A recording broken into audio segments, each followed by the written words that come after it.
Today on Forbes, how Donald Trump made billions from politics. Donald Trump has built his entire brand around being a winner. But on January 20th, 2021, he looked very much the opposite in every way possible. Defeated by voters, then impeached a second time after the Capitol riot he had fomented, Trump arrived back in Palm Beach, Florida, to an empire in distress. His commercial real estate was largely empty, his hotel business bleeding tens of millions of dollars, his licensing ventures at a standstill. A week later, Trump welcomed Wes Moss and Andy Latinsky, former Apprentice contestants, to his private club for a business pitch. Alongside hamburgers and ice cream, the apprentices presented something that piqued the interest of the master, a Trump-branded media and technology company, complete with a social media app like Twitter, a streaming service like Disney+, and a web hosting platform like Amazon. The most alluring part of the proposal? Trump would get 90% of the equity, and, according to someone involved in the deal, did not have to invest a thing up front. So began a 4-year transformation that turned America's most famous real estate billionaire into the first American ever to create billions from his politics. Other rich people have run for office, and many, many politicians, including every living ex-president, have leveraged fame and contacts into post-career riches.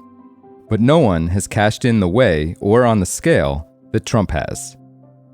In early 2021, Forbes estimated that Trump was worth $2.4 billion, with $1.4 billion tied up in traditional commercial property, $1 billion of that concentrated in New York City.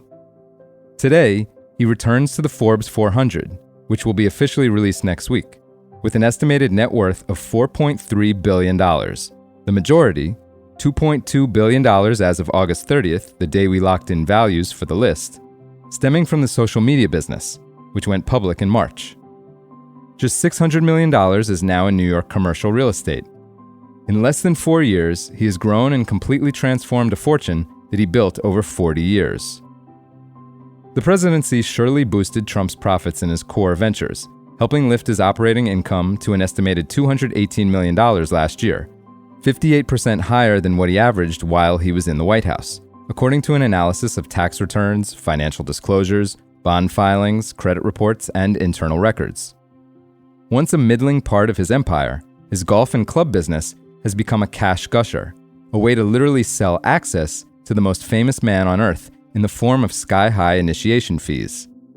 Forbes estimates that segment of his holding is now worth $1.1 billion, versus $570 million when he left office, as profits roughly tripled.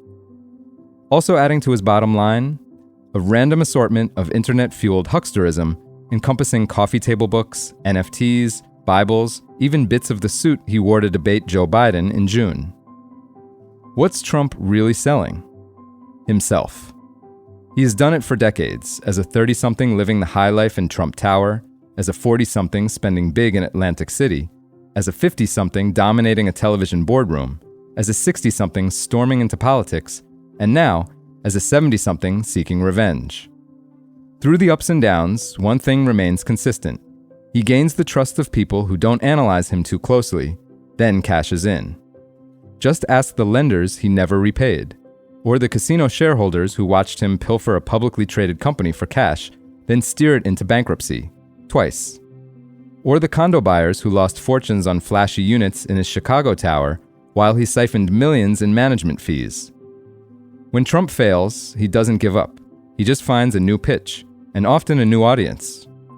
In politics, he has developed an enormous group of followers, the most hardcore of whom are more loyal than any of his previous customers, eagerly buying whatever the former president offers, at almost any price he's willing to sell. For full coverage, check out Dan Alexander's piece on forbes.com. This is Kieran Meadows from Forbes. Thanks for tuning in.